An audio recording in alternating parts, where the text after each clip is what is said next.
मेरे शरीर का नाम वंश है। पहले तो मैं दादाजी और सुमन दीदी और राजकुमार भाई जी का धन्यवाद करना चाहूँगा, क्योंकि उन्होंने ही मेरी बहुत मदद की। और मेरी प्रिय लौकिक नानी प्रेम नानी जो 26 साल से ज्ञान में चल रही है, उन्होंने भी मेरी बहुत मदद की ज्ञान में चलाने के लिए। और हमारी ट्रेन 14 तारीख को थी, 11:15 बजे रात को रोहतक से।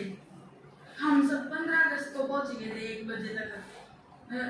हम 4 महीने गए थे और हम मनमोहनी के 3 लोग में रुके हुए थे। हमने देखा रोटी विभाग, हमें राजकुमार जाते ही लेके थे इसे वो घुमाने के लिए, दिखाने के लिए। फिर हम जाते गए, देखते गए। हमने देखा पहले रोटी विभाग, वेजिटेबल विभाग, चाय विभाग, तपस्या धाम, दादी गुलजार का अव्यक्त लोक, दादी जानकी का अव्यक्त स्तंभ, Diamond Hall, Diamond House, Bollywood Studio, बाबा का कमरा और कई जगह देखी।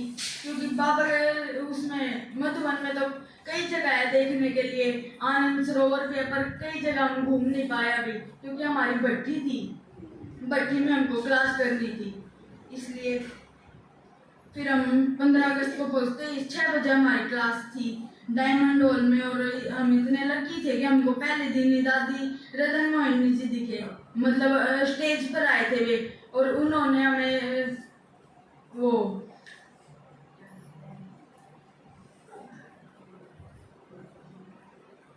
हम इतने सौभाग्यशाली थे। माताओं ने हमें टोली दी उसी दिन ही। हमें बहुत मजा आ रहा था देखते और घूमते हुए। मेरी मदद सभी भाइयों ने की, और शौकीन भाई और मंजीत भाई के मैं साथ साथ रहता था, क्योंकि अदर कुमार और कुमारों की अलग अलग क्लास होती थी। तो मैं, मंजीत भाई और शौकीन भाई, हम 3 अलग थे और सारे भाई अदर कुमारों की क्लास में थे। मैं एक दिन वो किशन भाई के साथ चला गया अदर कुमार वाली भाइयों में। फिर मैंने सूरज भाई की क्लास मिस कर दी थी उस दिन में, तो मैंने वो क्लास करी। उस दिन राजू भाई क्लास करा रहे थे हमको। हमने रोज 7 बजे मुरली सुनी। मैं धन्यवाद करना चाहूँगा, क्योंकि बाबा ने हमें बुलाया और वहाँ पे अनुभूति कराई। हमने 16 तारीख को सब्जी विभाग में सेवा करी। अगर टाइम मिलता तो सेवा सब करने चले जाते हम, क्योंकि बाबा के मधुबन में तो सेवा कर, अगर बाबा ने बताया ना, अगर एक दिन भी सेवा करोगे तो पूरे साल का पुण्य जमा हो जाएगा। तो हमने 10 बजे क्लास करी, फिर हम चले गए। हमारी क्लास कॉन्फ्रेंस हॉल में होती थी। उस दिन भी के उषा बहन जी ने बताया, जो टाइटल था लाइफस्टाइल और स्टाइल के बारे में। और वहाँ पे आशा बहन जी भी थे, ब्रिज मोहन भाई जी भी थे। बाबा ने हमें ये भी अनुभूति कराई कि बाबा हमारे साथ है, क्योंकि बाबा ने बताया है ना, मैं तुम्हारे साथ साथ हूँ, कदम में कदम देता हूँ। हमने फिर रेस्ट करके 4 बजे हमारी क्लास थी भी क्या आशा बहन जी ने हमें बहुत पहले की जो बातें बताई थी, मम्मा के टाइम की, बाबा के टाइम की, क्योंकि वहाँ पे ही थे वे भी। उस क्लास का विषय था संपन्न और संपूर्ण में अंतर। उसके बाद हमने 4 बजे से 8 बजे तक क्लास करी। फिर सुबह हम उठ के अमृत वेला में गए। फिर हम अव्यक्त लोक में भी गए। वहाँ बाबा शक्ति भी के आशा बहन जी ने हमें अनेक टाइम, उनके टाइम के किस्से आए जो सुनने में बहुत मजा आ रहा था। हमने 18 तारीख को भी 2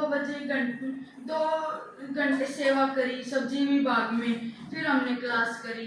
बीके निर्वाल भाई जी की क्लास 9 बजे तक करी। फिर हम 9:45 बजे तक त्रिलोक में आए, क्योंकि पहले तो हम 8 बजे तक वहाँ पे करते रहे कॉन्फ्रेंस हॉल में। फिर हम सीधा डायमंड हॉल में चले गए, वहाँ पे भी क्लास चल रही थी, तो निर्वाल भाई की क्लास कर ली। हम 19 तारीख को ऊपर घूमने गए थे। हम 19 तारीख को ही वहाँ से चल पड़े थे। फिर ऊपर गए, हम ज्ञान सरोवर देखा, पांडव भवन, नक्की झील, पीस पार्क और दिलवाड़ा मंदिर। जो मैं टीवी में देखता तो आज मैंने आंखों के सामने देख लिया। जैसे कि बाबा की झोपड़ी, शांति स्तंभ, हिस्ट्री हॉल, बाबा का कमरा। हमने पीस पार्क में बहुत बड़ा रावण भी देखा। जो वहाँ पे लेटा हुआ था। बाबा ने हमें आइसक्रीम भी खिलाई, बाबा हमें अलग अलग वैरायटी देते थे खाने के लिए। मैं वहाँ पे किसी को भी ओम शांति बोल देता था, क्योंकि बाबा ने बताया ना, सारा ईश्वरीय परिवार अपना ही है। अच्छा, ओम शांति। मैंने निश्चय किया है कि मैं पूरे हर वीरवार की क्लास में आऊंगा। आप देखो अगर